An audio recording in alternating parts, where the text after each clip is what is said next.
Welcome back to another episode of Rock Boys Football. About 7 days ago, we were recapping a loaded visitor list for the Colorado Buffaloes as they took on Colorado State.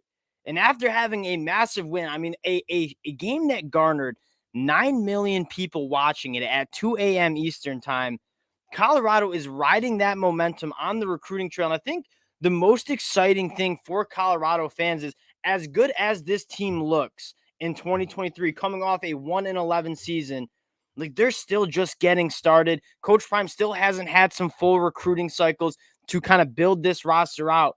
You're starting to see a lot of these top high school kids become more interested in Colorado. A few more guys have locked in official visits to Colorado. I want to talk about them now. Before we do, just want to say thank you to you guys. Y'all know how much I've loved talking about Coach Prime and what he's doing at Colorado. One of the coolest stories in sports and one of the more intriguing storylines we've seen in college football history, the way he's been able to just completely overhaul this program.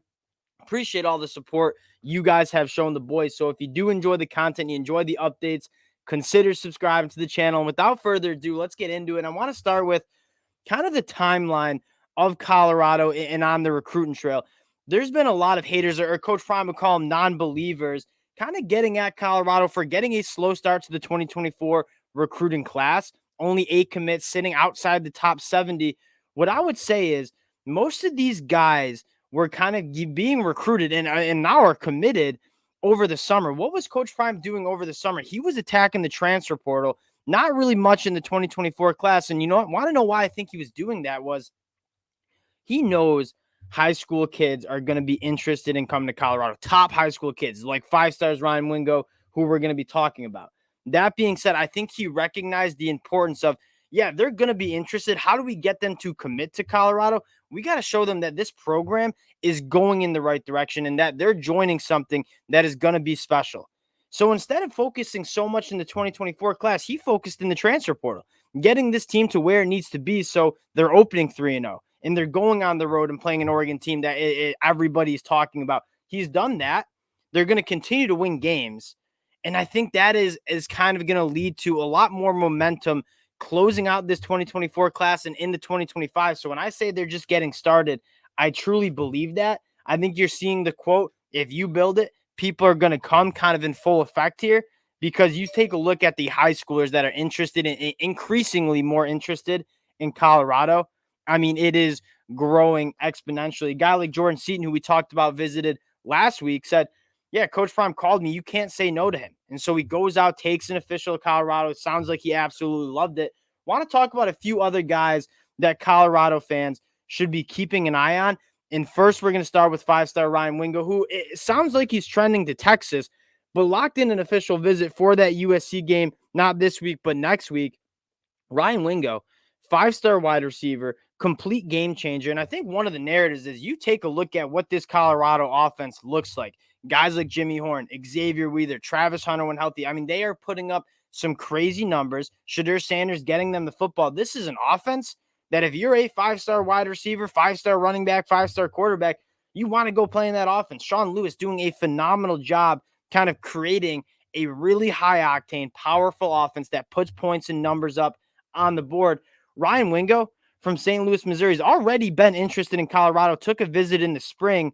I think he's the perfect example of, yeah, I'm interested. Coach Prime at Colorado, I'm very interested in that program, but I want to see them win some football games. I want to see that this program is going in the right direction. Starting out 3-0, top 20 team in the country. I think you're seeing that interest level kind of raise up. Ryan Wingo, an absolute game changer. A reason why he's a 5-star, 10.5, 500-meter dash time. Extremely smooth wide receiver, creating separation. Yards after the catch is one of his strong suits. I mean, kind of an all-around guy. 6'2", 205, got absolute burners on him, knows how to create separation. There's a reason why all these Power 5 teams are after him. Ryan Wingo taking that official for the USC game, certainly keep an eyeball on Ryan Wingo. The next guy I want to talk about, who has not locked in an official visit yet, but is a guy that Colorado fans should probably be familiar with, and that is 4-star wide receiver Nick Marsh, top 200 guy. You already got a Michigan guy in the fold in the 2024 class, and Braden Davis Swain. committed to Michigan State. If you've been following the college football news cycle, you know what's going on with Michigan State. Mel Tucker sounds like that coaching staff is going to be kind of disheveled a little bit. He got an offer from Coach Prime a couple days ago, tweeted about it, seemed awfully excited about it. I would not be surprised if Nick Marsh is another name that you see locking in a visit for Coach Prime in this Colorado team. 6'3", 200 pounds from Michigan. This is a guy that Ryan Wingo had talked about the burners and how smooth he is. Nick Marsh is a guy that at the catch point, big body, really good body control, one of the best wide receivers at the catch point. He plays basketball, and when you turn on the film, you certainly see that basketball IQ in play. Right? When that football's in the air, there's a jump ball, 50-50 ball for Nick Marsh.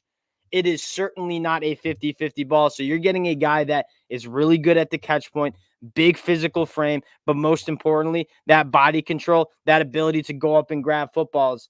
That's kind of his strong suit there. And the last guy I want to talk about, and again, we had guys like Jordan Seaton, Boo Carter on campus for that Colorado State game. Another guy you had on campus, and why I want to talk about him again, one, because he's the number one player in the 2025 class, Bryce Underwood, but second, talking about like the timeline of this Colorado program, like again, things are just getting started. And if you're a kid in the 2025 class, a junior in high school, what would this Colorado program be when you're ready to be a true freshman at the school?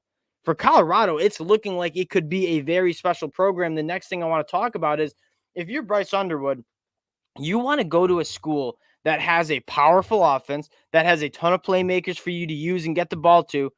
If they can land one of Ryan Wingo, Nick Marsh, or a few other receivers that have been interested in Colorado, you're looking at Bryce Underwood, who's a guy that threw as this is a wild stat, as a freshman and sophomore, has thrown for over 5,600 yards, 76 touchdowns, 14 of those rushing touchdowns, and only 4 interceptions.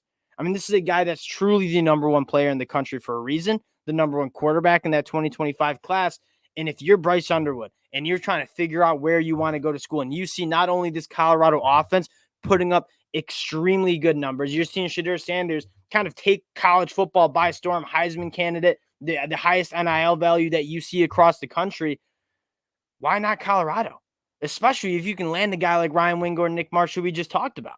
And so what I kind of wanted to talk about here is, yes, it's been a slow start for the 2024 class for Colorado. Coach Prime showed that in 2023, he closed really late on guys like Dylan Edwards and Kamani McLean. That being said, this thing is just getting started.